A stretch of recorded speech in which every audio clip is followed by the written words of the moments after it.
La denrée que tous les Béninois souhaitent acheter aujourd'hui, c'est la paix. Nous sommes résolument inscrits dans cet objectif.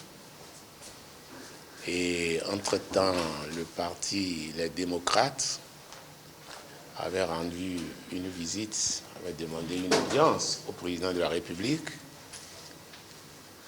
Et ils ont fait une demande que le président avait acceptée, dans la logique de la recherche de la paix par toutes les couches, toutes les forces politiques.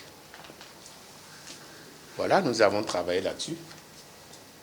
Et nous avons estimé que le mot consensus est un mot fort de notre Constitution et que notre préoccupation doit être partagée par tous les autres de la classe politique. Nous avons donc entrepris, après avoir rencontré le ministre de la Justice, de faire une large concertation avec tous les partis politiques de l'échiquier béninois pour que ce que nous avons vécu depuis un certain temps soit du passé. Nous avons dit que nous n'avons aucun problème de méfiance par rapport au travail qui se fait au niveau de l'ANIP. Bon, sur cette question, c'est évident que nous n'avons pas les mêmes perceptions, l'opposition étant dans son rôle.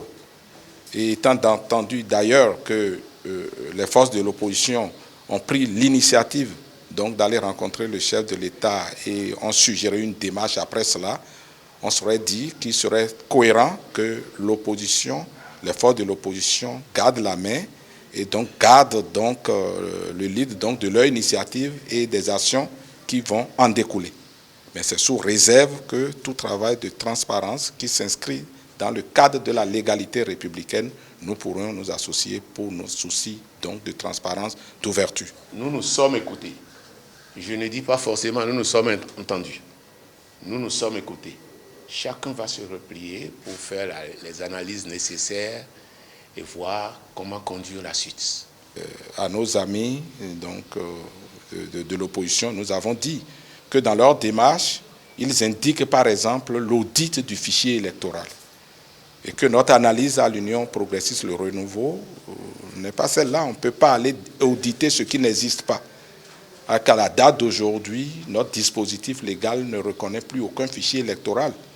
Le recensement qui se fait par le RAVIP, c'est un recensement des personnes physiques qui existent. Donc, vous êtes né, vous allez, vous voulez, vous vous inscrivez de façon générale. Et que donc la question électorale n'est qu'un pan de tout le travail qui se fait au niveau de l'ANIP. Et s'il devrait avoir un souci d'aller voir de près ce qui se fait afin d'éviter quelques problèmes qu'on a eu par le passé, il lui fallut donc cibler la bonne période. Et la bonne période, c'est quoi? C'est la période où l'ANIP met à disposition de la Sénat les statistiques.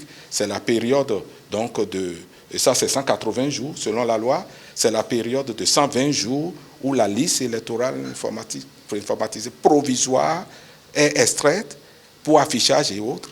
Et c'est la période qui suit où la liste électorale informatisée est mise à disposition. Que donc, en cette période-là, nous sommes prêts à participer à des initiatives s'inscrivant donc dans le respect strict donc, des règles républicaines qui nous permettent d'avoir une liste fiable, transparente et des élections apaisées pour 2026.